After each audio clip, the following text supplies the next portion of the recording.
In Acts chapter 20 and 21, we have the conclusion of what's known as Paul's third missionary journey. And in Acts chapter 20, verses 1 through 38, that's our passage, if you're reading a whole passage today to read, we have a story that occurs in Troas, where Paul is staying for 7 days. And this is, again, still part of the we passages, so it's very possible that Luke, who wrote the book of Acts, was with Paul for this part of his journey.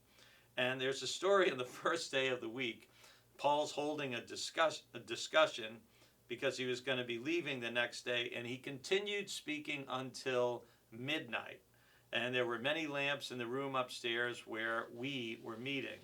And then in verse 9 it says, seated in a window was a young man named Eutychus, who was sinking into a deep sleep as Paul talked on and on. When he was sound asleep, he fell to the ground from the third story and was picked up dead.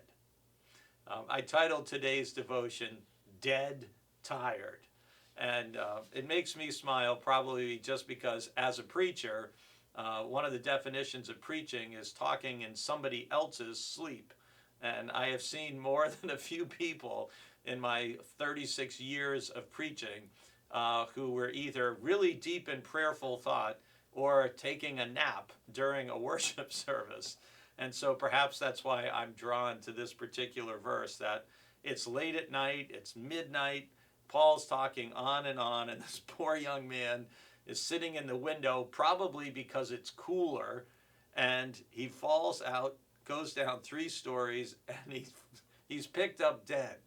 So you may be saying, why are you smiling? This is a tragedy. This is terrible. This poor young man, he's dead. But you have to keep reading. But Paul went down and bending over him, took him in his arms and said, do not be alarmed, for his life is in him. Then Paul went upstairs, and after he had broken bread and eaten, he continued to converse with them until dawn. And then he left.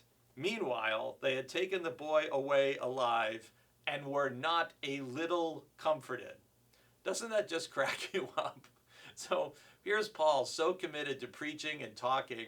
The young man falls out of the window, 3 stories, he's dead. Paul goes over, picks him up, boom, okay, his life's still in him, he's okay. And then he goes back and he talks for like another 6 hours until dawn, and then he goes.